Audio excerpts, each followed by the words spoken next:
പലർക്കും കുക്കറിൽ ചോറ് വയ്ക്കാൻ വളരെ പേടിയാണ്. നമുക്ക് കുക്കറിൽ ചോറ് വെച്ചാലോ? അരി നല്ലതുപോലെ ഒരു 3 വെള്ളത്തിൽ നന്നായിട്ട് നമുക്ക് വാഷ് ചെയ്തെടുക്കാവുന്നു.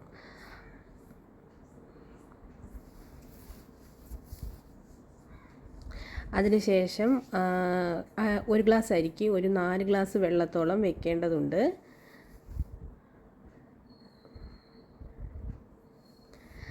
ശേഷം അതിൻ്റെ വിസിൽ ഊരിയതിന് ശേഷം ഇവിടെ ഹോളുണ്ടോ എന്ന് പരിശോധിക്കേണ്ടതാണ്. ഹോളില്ലെങ്കിൽ അതിലൊന്ന് ഊതി കൊടുക്കുമ്പോൾ ഹോള് വരും. വാഷറൊക്കെ നന്നായി വാഷ് ചെയ്തതിന് ശേഷം നന്നായിട്ടൊന്ന് ഫിക്സ് ചെയ്ത് വെച്ച് കൊടുക്കണം.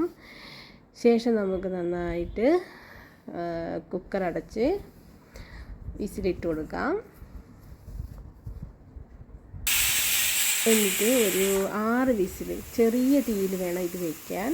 ഒരു 6 വിസിൽ അടിക്കുന്നത് വരെ നമ്മൾ വെയിറ്റ് ചെയ്യുക. അതിനുശേഷം തീ ഓഫ് ചെയ്ത് അതിൻ്റെ വിസിലെല്ലാം പോകാൻ വേണ്ടി വെയിറ്റ് ചെയ്യുക. എയറെല്ലാം പോയി കഴിഞ്ഞതിന് ശേഷം നമുക്കത് ഊരിയെടുത്ത് നോക്കാം. അപ്പോൾ ചോറ് റെഡിയായിരിക്കുന്നു. ആവശ്യത്തിന് വെള്ളമെല്ലാം ഉണ്ട്.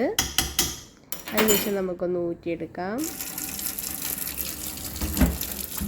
കുക്കർ ചോറ് വെക്കുമ്പോൾ കുഴഞ്ഞാന്ന് ഇരിക്കുന്നെങ്കിൽ ഈ വെള്ളം ഊറ്റിക്കളഞ്ഞതിന് ശേഷം കുറച്ചും കൂടി വെള്ളം ആഡ് ചെയ്ത് നന്നായിട്ടൊന്ന് ചൂടാക്കി എടുത്തതിന് ശേഷം ഒന്ന് തിളപ്പിച്ചതിന് ശേഷം നമ്മൾ ഊറ്റിയെടുക്കുകയാണെങ്കിൽ കുഴഞ്ഞിരിക്കാതെ വളരെ നല്ല ചോറ് ലഭിക്കുന്നതാണ്.